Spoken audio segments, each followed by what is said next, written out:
আসসালামু আলাইকুম সবাইকে। আজকে আমি আপনাদের সাথে শেয়ার করব শবে বরাত স্পেশাল ফ্যান্সি ব্রেডের রেসিপি।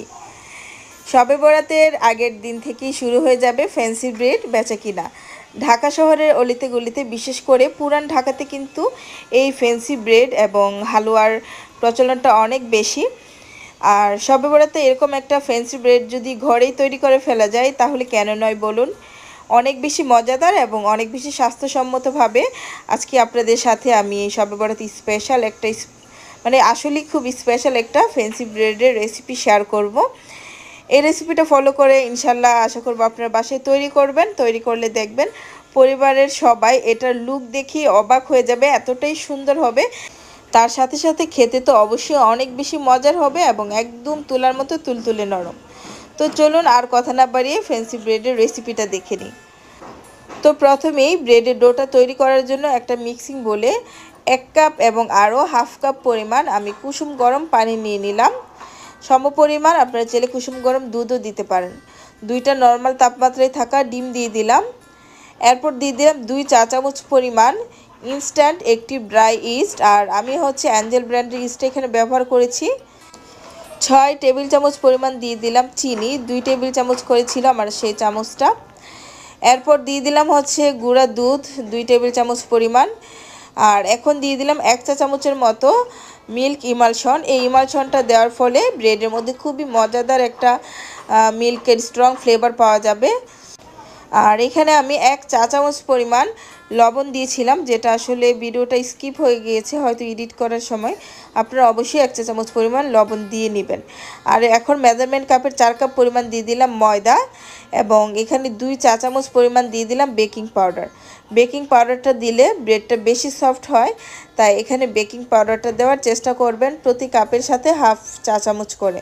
আর লবণ প্রতি কাপের সাথে 1/4 চা চামচ। যেহেতু আমার এখানে 4 কাপ পরিমাণ ময়দা দিয়েছি তাই লবণ দিয়েছি কিন্তু 1 চা চামচ পরিমাণ। আর ইস্টও যাই প্রতি কাপ ময়দার সাথে হাফ চা চামচ পরিমাণ ইস্ট। যেহেতু আমার 4 কাপ পরিমাণ ছিল ময়দা, সেজন্য আমি এখানে মোট 2 চা চামচ পরিমাণ ইস্ট দিয়েছি। তো যাই হোক, আমি সব কিছু কিন্তু ভালো করে মিশিয়ে নিয়েছি। এরপর এর মধ্যে দিয়ে দিলাম 2 টেবিল চামচ পরিমাণ রান্নার রেগুলার তেল। আর আমার কাছে ডোটা বেশি নরম মনে হচ্ছিল তাই মাঝখানে আমি অল্প একটু ময়দা অ্যাড করেছিলাম, দেখতে পেরেছেন 2 থেকে 3 টেবিল চামচের মতো হবে। তো এটা আসলে ডিমের সাইজের উপর ডিপেন্ড করে বা ময়দার কোয়ালিটির উপর ডিপেন্ড করে কিছুটা কম বেশি লাগতে পারে। তো 2 টেবিল চামচ পরিমাণ তেল দিয়ে হাতের মাধ্যমে খুব ভালো করে আমি ময়াম করে নিচ্ছি ডোটাকে। আমি কিন্তু তেল আরও পরবর্তীতে অ্যাড করব, সেটা দেখতে পারবেন। আর ডোটা অনেক বেশি সফট হওয়ার কারণে ময়াম করতে একটু অসুবিধা হবে, তখন 5-6 মিনিটের মতো একটু রেস্টে রেখে দিবেন। তো আমি কিছুক্ষণ রেস্টে রেখে দিয়েছি। তারপর আরও 2 টেবিল চামচ পরিমাণ তেল এখানে আমি দিব। তো তার থেকে অর্ধেকের মতো তেল দিলাম, দিয়ে আরও কিছুক্ষণ ময়াম করে নিচ্ছি। আর বাকি তেলটা আমি সব শেষে অ্যাড করব। স্টেপ বাই স্টেপ তেলটা দিবেন, এত করে ময়ামটা সুবিধা হবে করতে। তো এখন আরও কিছুক্ষণ ময়াম করে নিচ্ছি। আর ব্রেডের ডোটা যত পারফেক্টলি আপনি ময়াম করতে পারবেন ব্রেডটা কিন্তু ততটাই সফট আর ফ্লাফি হবে এবং পারফেক্ট হবে। তো এই তো এখন আমি সব শেষের সম্পূর্ণ তেলটা দিয়ে দিলাম। এখানে আমি মোট 4 টেবিল চামচ বা 1/4 কাপ পরিমাণ তেল ইউজ করেছি। তো দেখুন আরও কিছুক্ষণ ময়াম করে নেওয়ার পর ডোটা যখন একদম এরকম স্মুথ হয়ে যাবে, হাতের সাথে লেগে আসবে না, তখন ডোটাকে এরকম গোল একটা শেপ দিয়ে আমি বলে রেখে দিব। এরপর এটাকে ঢাকনা দিয়ে ঢেকে আমি 1 ঘন্টার মতো রেস্টে রেখে দিব। ইস্ট দেওয়ার পর বেশি সময় ধরে রেস্টে রাখবেন না, এতে করে দেখা যায় ইস্টটা থেকে একটা বাজে স্মেল চলে আসে। তো 1 ঘন্টা রেস্টে রাখলেই দেখবেন ডোটা এরকম ফুলে যাবে, যদি পারফেক্টলি আপনারা ডোটাকে ময়াম করতে পারেন আর ভালো একটা ইস্ট ব্যবহার করতে পারেন। ইস্ট ভালো না হলে কিন্তু ডো ফুলবে না, তাই অবশ্যই ভালো ব্র্যান্ডের ইস্টটা ব্যবহার করার চেষ্টা করবেন।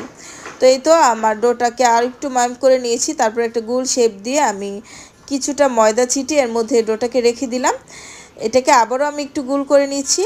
এরপর এটাকে আমি একটু কেটে নিব, এখান থেকে অল্প একটু অংশ আমি কেটে রেখে দিব। এটা দিয়ে আমি সাইডে একটু বল বল করে ডিজাইনটা করব। তো এটাকে আমি একটু বলের শেপ দিয়ে সাইডে রেখে দিচ্ছি, এটার কাজটা আমরা পরে করব, দেখতে পারবেন। আর যে বড় ভাগটা আছে সেটাকে এখন আমি আবারও গোল শেপ দিয়ে নিচ্ছি, দিয়ে আমি একটা রুটির মতো বেলে নিব।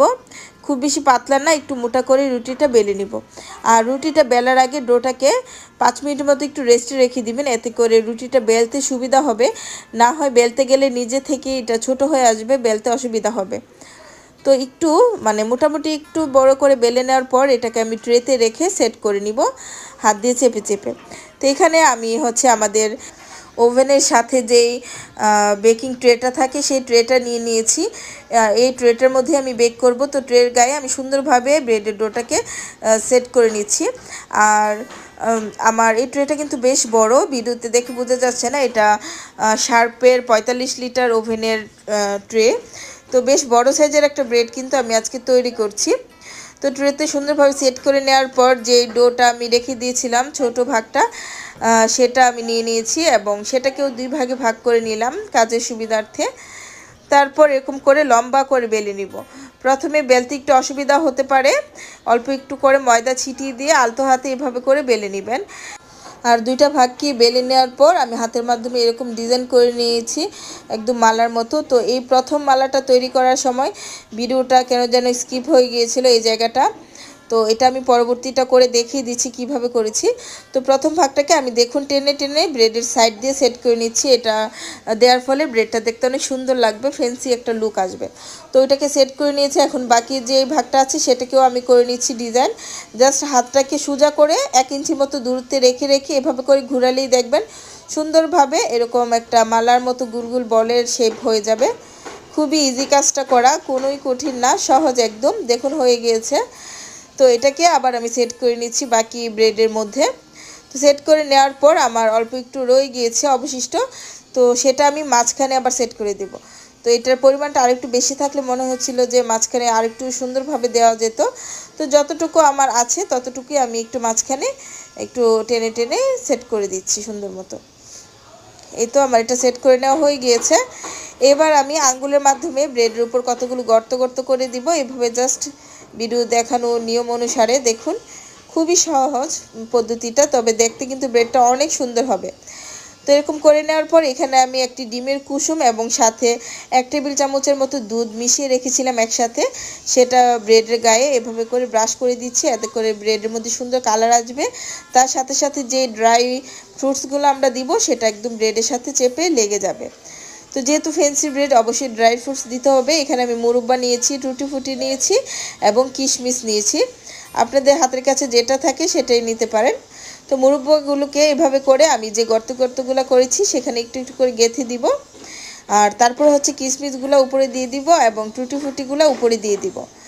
তো ফ্যান্সি ব্রেড বানাতে হলে যে মানে এগুলাই দিতে হবে এমন না, আপনার হাতের কাছে যা আছে তাই দিতে পারেন। আবার চাইলে কিছু না দিলেও হবে, তবে দিলে যেহেতু এটা নাম হচ্ছে ফ্যান্সি ব্রেড, একটু ইউনিক লাগে লুকটা এবং দেখতে খুবই সুন্দর লাগে। তো দেখুন আমি এগুলো দেওয়ার পর কত কালারফুল একটা লুক চলে এসেছে ব্রেডের মধ্যে। এবার আমি ফাইনালি উপর থেকে দিয়ে দিব কিছু ড্রাই কোকোনাটস। তো আমার কাছে ড্রাই কোকোনাটসটা ছিল সেজন্য আমি ড্রাই কোকোনাটস দিয়েছি। আপনারা চাইলে সাদা তিল বা কালো তিলও দিতে পারেন। তো এই তো এর মধ্যে আমার এই ফ্যান্সি ব্রেডটা বেক করার জন্য একদম রেডি হয়ে গিয়েছে। তো আমি আজকে ওভেনে বেক করব, তবে আপনারা চাইলে অবশ্যই চুলাতে বেক করতে পারবেন। চুলাতে কিভাবে ব্রেড বেক করা যায় তার অনেক অনেক রেসিপি আমার চ্যানেলে আছে। যেহেতু আমার ব্রেডের সাইজটা বড় তাই আমি ওভেনে বেক করছি। তো ওভেনে মিডলটাকে দিয়ে দিলাম। 10 মিনিট আগে থেকে ওভেনটা প্রিহিট করা ছিল। এখন 190 ডিগ্রি তাপে আপ ডাউন হিট অন করে আমি ব্রেডটাকে বেক করে নেব 30 মিনিট। বরাবর 30 মিনিট বেক করে নেওয়ার পর দেখুন মাশাল্লাহ আমার ব্রেডটা কত সুন্দরভাবে হয়ে গিয়েছে। কালারটাও মাশাল্লাহ খুব সুন্দর এসেছে, তার সাথে সাথে অনেক বেশি কিন্তু ফুলে উঠেছে ব্রেডটা। দেখুন আশা করব দেখেই আপনারা বুঝতে পারছেন কতটা পারফেক্ট হয়েছে। আর এভাবে যদি আপনার বাসায় তৈরি করেন আর হোমমেড একটা খাবার যদি এতটা সুন্দর হয়, একদম দোকানের চেয়ে আরও শতগুণে সুন্দর এবং শতগুণে টেস্ট, তাহলে তো আর কথাই নেই, মনটাই কিন্তু অনেক বেশি ভালো হয়ে যাবে। আর বাসার সবাই তো অবাক হয়ে যাবে এত সুন্দর ব্রেড দেখলে। আর মাশাল্লাহ ব্রেডটা দেখতে যেমন সুন্দর ছিল তেমনি কিন্তু অনেক বেশি সফট হয়েছে। আমি ব্রেডটা রেখে দিয়েছি আমার শবে বরাতে আমরা সবাই শেয়ার করে খাবো সেই জন্য, তবে একটু দেখিয়ে দিচ্ছি জাস্ট সফটনেসটা। তো যাই হোক ফ্রেন্ডস, আশা করব আপনারা এটা শবে বরাতের দিন তৈরি করবেন এবং পরিবারের সবাইকে সারপ্রাইজ দিবেন।